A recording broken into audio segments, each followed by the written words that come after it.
नमस्कार, आप देख रहे हैं सिटी 60। मैं हूं सपना आपके साथ। बिहार बीजेपी कार्यालय में आज बीजेपी के राष्ट्रीय अध्यक्ष जेपी नड्डा ने आत्मनिर्भर कार्यक्रम को संबोधित किया। इसके अलावा उन्होंने आत्मनिर्भर बिहार पोर्टल को लॉन्च किया। इसके अलावा आज बीजेपी के तरफ से एक नया नारा दिया गया है, जन जन की पुकार आत्मनिर्भर बिहार। यही नारा को लेकर इस बार बीजेपी आगामी विधानसभा चुनाव के चुनावी मैदान में उतरने जा रही है। बता दें कि जेपी नड्डा संबोधित करते हुए बताया कि बिहार में और पूरे देश की अगर बात करें तो मोदी सरकार से पहले क्या हालात थे और अब के क्या हालात है। इसके अलावा जेपी नड्डा ने साफ कर दिया है कि आगामी विधानसभा चुनाव नीतीश कुमार के नेतृत्व में ही लड़ा जाएगा। जेपी नड्डा ने क्या कुछ कहा है, आप खुद देखिए। तो पहले एलसीटी घाट, फिर स्टीमर, फिर उसके बाद उतरो, फिर वहां से रोड पकड़ो और पकड़ते पकड़ते रक्सौल पहुंचो। आज जब मैं चर्चा करता हूं कि मैंने मुजफ्फरपुर जाना है तो कहते हैं कोई बात नहीं, चलिए। ये अंतर मैं आपको बता रहा हूं। आज मैं अभी पटनेश्वरी देवी जी के दर्शन करके आया, मां पाटन के देवी के दर्शन करके आया। पता ही नहीं चला चिड़ैया ताल पुल कहां है, पता ही नहीं चला रेलवे स्टेशन कहां है।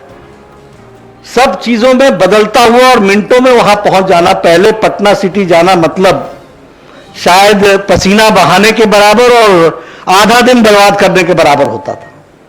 यह परिवर्तन हमने देखा है और यह परिवर्तन बिहार में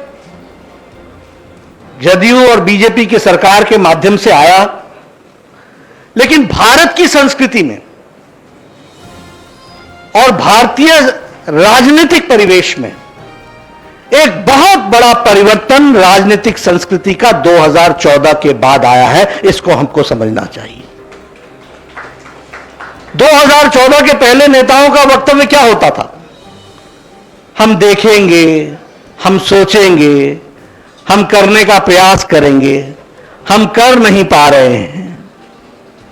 और 2014 के बाद मोदी जी के नेतृत्व में राजनीति की संस्कृति क्या बदली? वो ये बदली कि हम कर सकते हैं और हम करके दिखाएंगे। यह परिवर्तन हमको देखने को मिला है। और फिर मैं सिर्फ कहने के लिए नहीं कहता हूं। किसने मना किया था 2014 से पहले कि 18,000 गांव जो बिजली के बगैर हैं उनको बिजली दे दो? लेकिन ये मोदी जी का इंतजार कर रहा था।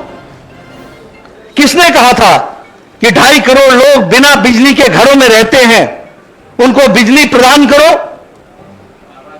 नहीं कर सके। उसके लिए मोदी जी का इंतजार करना था। मोदी जी आए और आज 2.5 करोड़ घरों में बिजली मुफ्त पहुंचाई गई है। इस बात को समझना चाहिए। किसने कहा था कि करोड़ों की संख्या में एलईडी बल्ब पहुंचाने में किसने रोका था?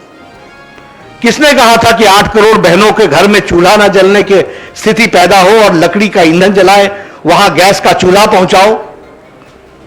आपने इसकी चिंता नहीं की। और मैं तो स्वास्थ्य मंत्री रहा हूं। मैं कह सकता हूं कि उज्ज्वला योजना सिर्फ घर का चूल्हा जलाने की योजना नहीं है। यह ट्यूबरकुलोसिस से लेकर के फेफड़े की बीमारी को जड़मूल करने का निदान है। इसको भी हमको समझना चाहिए। आने वाले समय में हेल्थ के रिकॉर्ड्स और हेल्थ के स्टेटस बताएंगे कि सिर्फ लकड़ी के चूल्हे के कारण और कोयले के चूल्हे के कारण ट्यूबरकुलोसिस की संख्या और फेफड़े की बीमारी की संख्या क्या होती थी और आज आने वाले समय में बीमारी की संख्या क्या रहने वाली है। यह अंतर पड़ने वाला है।